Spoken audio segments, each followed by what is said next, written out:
We have some big news right now. The big oil company responsible for the Dakota Access Pipeline is now suing Greenpeace USA for $300 million. It's a major environmental lawsuit. The lawsuit is scheduled to go to trial now on February 24th. Okay, let's talk about this lawsuit between Energy Transfer and Greenpeace. And despite what Aaron says, he says nobody's talking about it, so I will.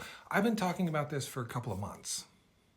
This right here, last month on my Substack, the lawsuit that could change climate activism forever. If you would like to read articles from me on Substack, go look me up. Just look up Mr. Global or Matt Randolph. I'm there.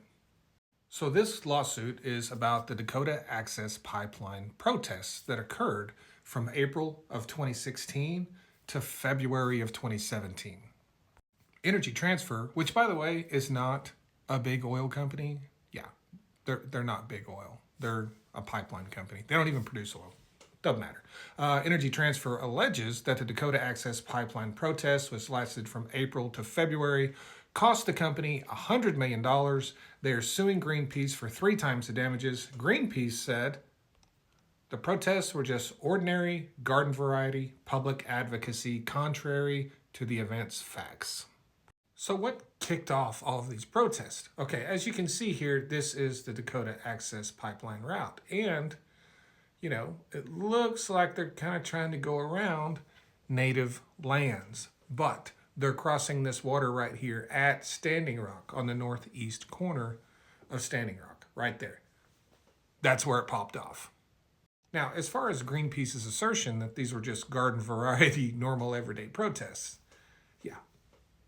that's a lie. It's a lie, and just because an organization means good doesn't mean they don't lie.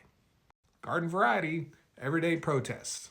Garden variety, everyday protest that had to be stopped by the National Guard that involved tear gas, dogs, water cannons, fires, tons of injuries. You name it, this was anything but a garden variety protest. But none of that really matters. What matters is the question at hand, and the question is, 1, is Greenpeace responsible? The fact of the matter is, there was a lot of protesters, a lot of different organizations there. Greenpeace was just one of them. And the reason I stated in my Substack article that this could change climate activism forever is because we've never seen a lawsuit of this kind. The fact of the matter is, these protests did cause Energy Transfer to lose about $100 million.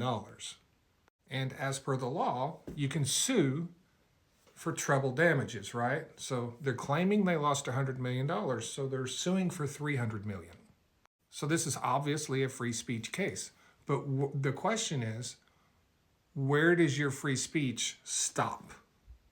Because if your free speech costs someone else $100 million, then shouldn't they be able to exercise their right to recoup that $100 million?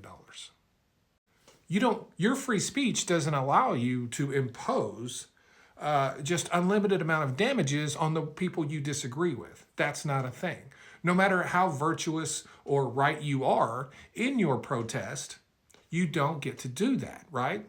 But this is the first time we've seen this with fossil fuel companies and protesters. And keep in mind, Greenpeace has actually sued Energy Transfer multiple times, but they recently filed suit against them in a Dutch court.